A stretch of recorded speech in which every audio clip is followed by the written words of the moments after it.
What's going on, people? Welcome to Raw Boxing TV. I'm Ranger. Let's go ahead and talk about last night's fight. A lot of controversy. Don't know why, but let's go ahead and kind of touch on last night's card.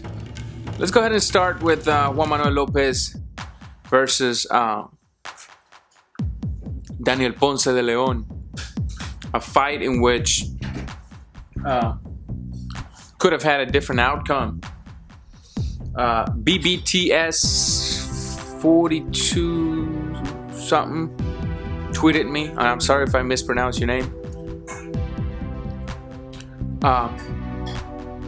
And again, I don't know why they would bring this up. He tweeted me, if Gamboa wants Garcia, he needs to go through Juan Manuel Lopez first.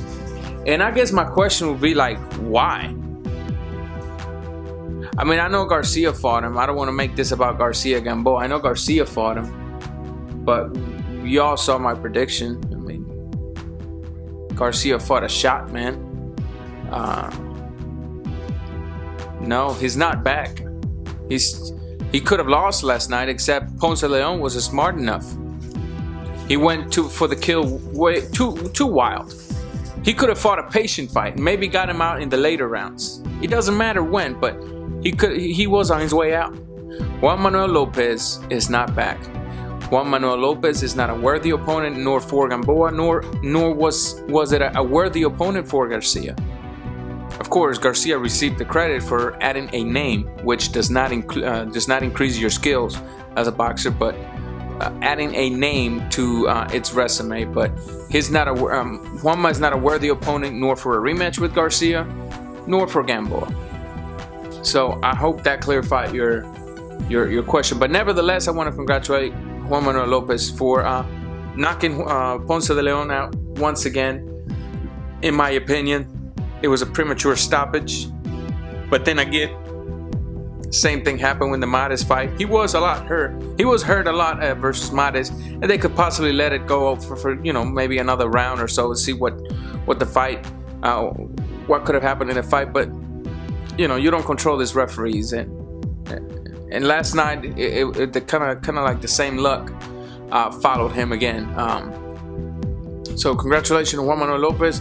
What does Juan Manuel Lopez needs to do to get back on top? Well, the number one thing he needs to do is, first of all, 40% of a fighter is made by the corner. I don't see where Juan Manuel's corner has made an adjustment to his game. We still got the same Juan Manuel Lopez relying on one punch. We still got the same Juan Manuel Lopez coming forward with not a lot of defense. We just have the same Juan Manuel Lopez. What does Juan Manuel Lopez has to do? Change corners.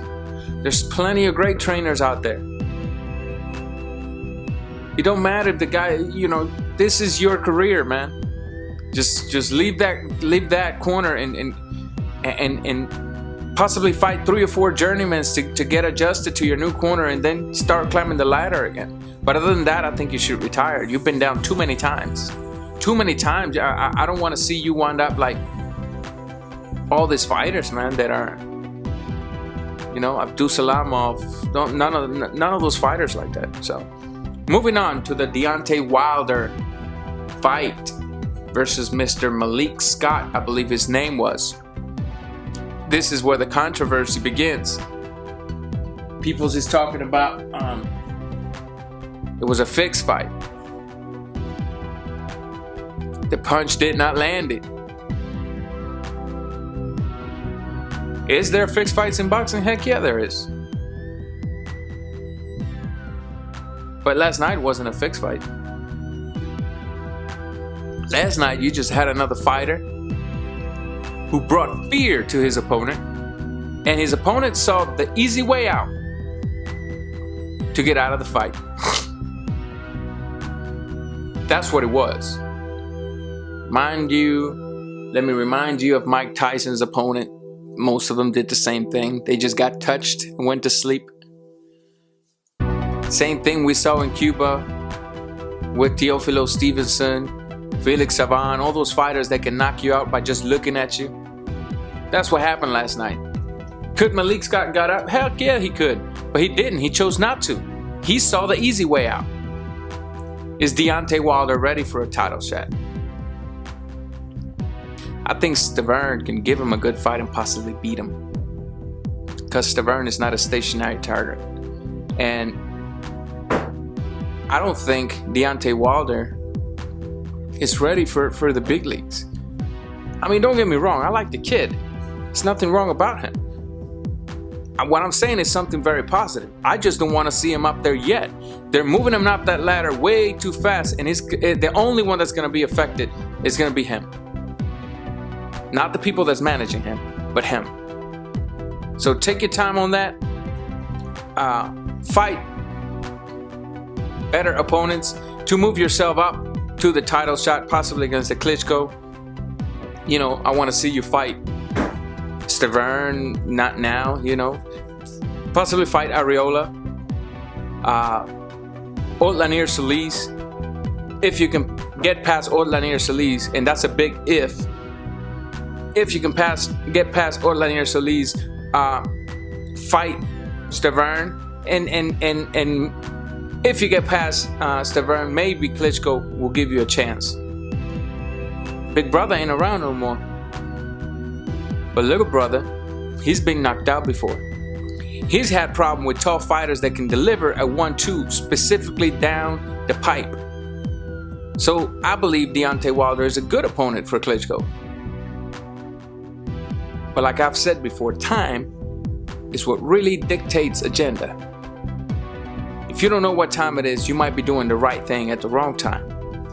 And that applies to Deontay Wilder.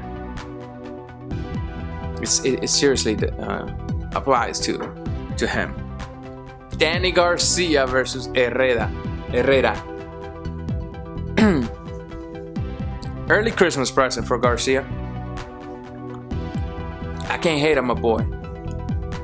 He's done enough. Matter of fact, Danny Garcia won fights that we never thought he would. But last night, honestly speaking, I had Herrera winning by 2 rounds, 2 points. This is common in Puerto Rico. When Juanma fought Salido the first time, they had Juanma winning. I don't know why. The second time, the same thing. And now it happened again.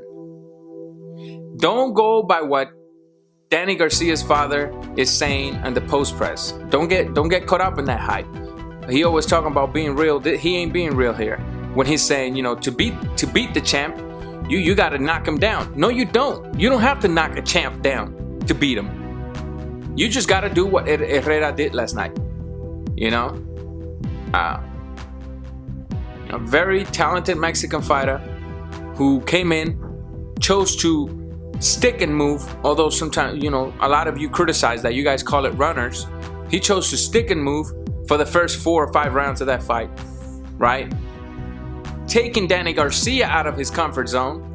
Then Danny Garcia comes in and slows on the action, forcing Herrera to go look for him.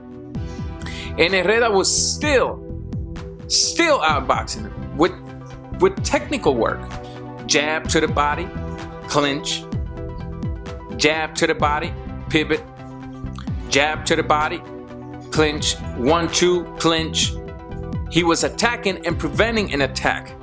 That's smart boxing. You can criticize Herrera all you want, call him runner, call it a chicken, call it a boring fighter, but that's boxing. If I can hit you and prevent you from hitting me, that's what I'm gonna do. Now I'm not talking about the clinching like Klitschko did. I guess I think in his last fight. No, that's beyond. But Herrera won last night, peoples. And it's not fair that things like this is happening in boxing. It's not. You know, if Danny moves up to 140,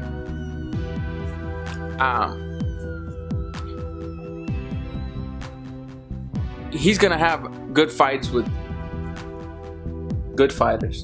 But the minute he steps in there with Timothy Bradley, somebody that can stick and move, can take a shot, right? And if you don't believe me, you just gotta see him fight. Because in no way Danny Garcia has more power than Ruslan Provodnikov. But the minute he goes in there with a very technical fighter that can stick and move, he's done. Floyd gonna smoke him.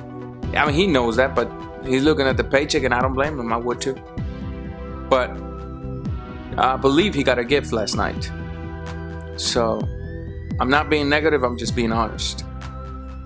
In the meantime, drop your comments about any of these fights. Let me know what your thoughts were. Again, that fight, the Wilder fight, was not a fixed fight. You just had a fighter that gave up. And so an easy way out. Follow me at Twitter at RawBoxingTV. Like me on Facebook at RawBoxingTV. Till then, I'm out.